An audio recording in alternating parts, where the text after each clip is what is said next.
Back with exactly 103 days to Nigeria's general elections, the Director General of Voice of Nigeria, Osita Okechukwu, says former Vice President Atiku Abubakar's moves to reconcile with Governor Nyesom Wike's group in the People's Democratic Party is belated. Okechukwu made the assertion while responding to the statement Atiku made concerning the APC, which he said was a contraption Bola Tinubu's party, Action Congress of Nigeria, ACN. Now, recall that the PDP candidate, Atiku Abubakar, said he would reconcile with River State Governor Nyesom Wike's G-5 governors. The VONDG described the move by Atiku as medicine after death. And now joining us to further talk about this is the Director General of Voice of Nigeria himself, Mr. Osita Okechukwu. Thank you so much for joining us this morning. Good morning. Good morning to you.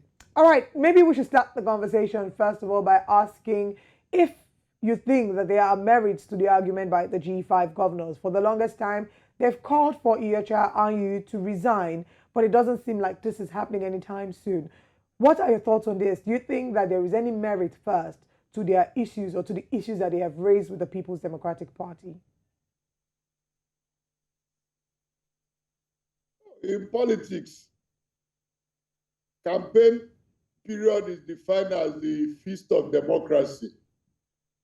So as we approach the 2023 general elections, we'll hear more because campaign is the feast of democracy. So you hear all sound bites, both the fake and the good news, and the actual and the impartial. So it's a continuous drumming that will continue until the election date in February and in March. Okay, but I think the question I'm asking is, do you agree with them? They're calling for Iyorchia Anyu's resignation. Do you think that they are right in calling for his resignation and in the way that they have handled it? Now, I'm saying that the BAPs will come from different angles. Some will call for resignation. And if you're a candidate, definitely it will be difficult for you if you are in their shoes to resign. But the valid point of the agitation is predicated on the fact that there was a breach of the party's constitution, in this instance, the PDP. The PDP constitution defined from the part of the Fourth Republic that there should be rotation between North and South, in line with the federal character principle of the Federal Republic of Nigeria Constitution of 1999 as amended. That breach is now what is leading to agitation or origination or non-origination. But the core issue is that His Excellency, I have a due respect for His Excellency Alhaji Atiku Abubakar. He was very close to my political mentor, late Chubo Kadibo, and my own brother, Your Excellency Dugemo here.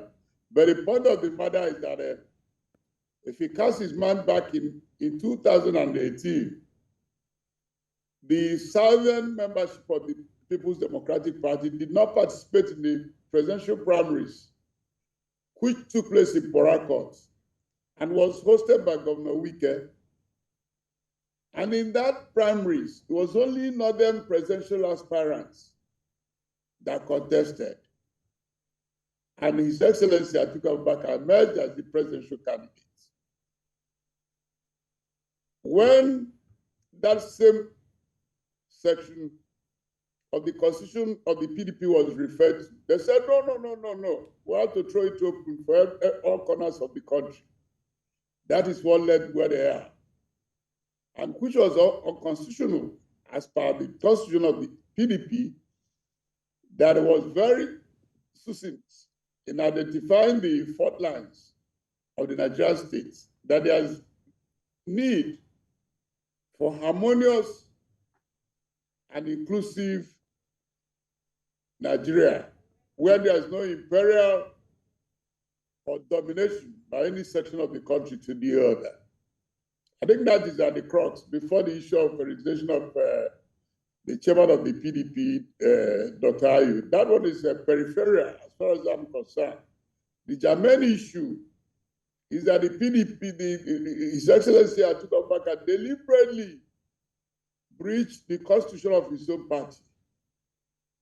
And that is why it is going to be difficult for him to reconcile with what I call the wicked G-5 masquerade, because the masquerade has started chasing him.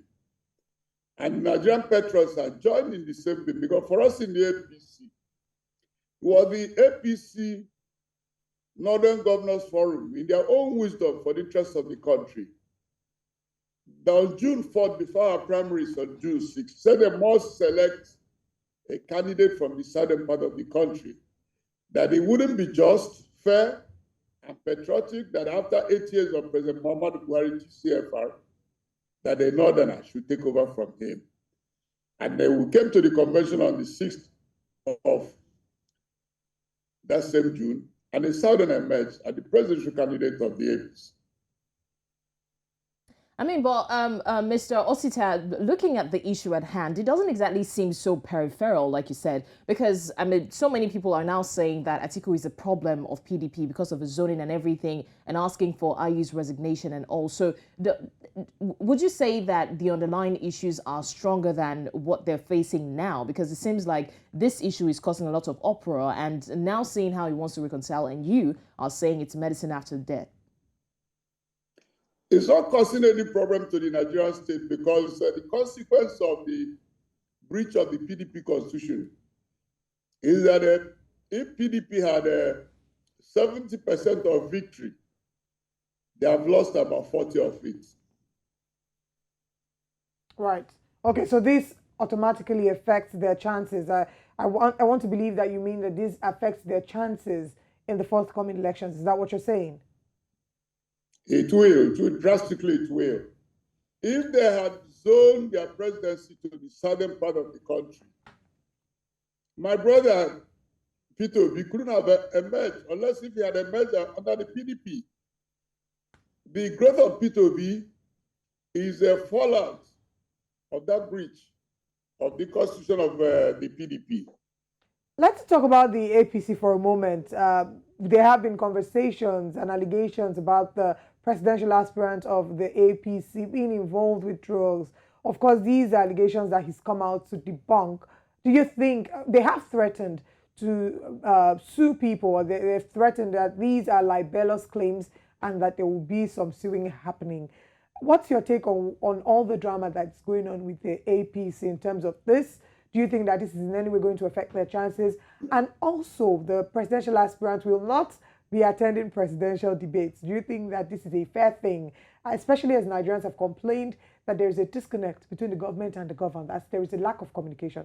So it's a two-in-one question I've just asked you. I told you earlier that in the history of liberal democracy, political campaign is the feast of democracy. And like in any festival, the drum had to beat in different directions because they're also being beaten by different people. And so we expect to hear more. Yes, if you feel offended, like my party said, and you go to the courts, that is a democratic process. Instead of taking the laws into your hands, democracy, one of the foundations of democracy is the rule of law. You go to the courts to adjudicate on your behalf. You do not adjudicate yourself. So I think it's valid. And those also who came up with the allegation will also appear in courts with their own papers to justify whether what happened in Chicago 30 years ago is a criminal offense, or is it a civil offense, or did they in any way breach the law? Those are the issues for the Court of Justice to decide, which is an arm of our democracy. It is the justices, the honorable justices that will decide such matters. And anybody that heads to court, I salute our party for going to court instead of resorting to violence, because we eschew violence. On the second question of appearance, I seem to agree if I'm P2B. Luckily for him, nobody expected him to be one of the top 4. I will expect that if I'm coming for a debate, I need those top 4. They are not top 4 for fun. That is an aggregation of valid polls held by some by international organizations, and also the opinion of the Nigerian people across the board. Yes, there are 18 presidential candidates, some of them very, very qualified. But the point is that they have not been able to pass the liberals of public opinion to be among the top 4. Right. So if I'm P2B, I would say what he's saying, that let me appear when the top dogs are there. If they're not there, why should I go and, because look at the other day, you can imagine His Excellency Okowa assuming a presidential toga. I was raining abuses. So if he was a presidential candidate, P2B couldn't have minded him. All right. Thank you so much for explaining all of this and sharing your thoughts on the conversation this morning. We've been joined by the Director General Voice of Nigeria, Mr. Osita Okechukwu. I would thank you for your time this morning. I appreciate it.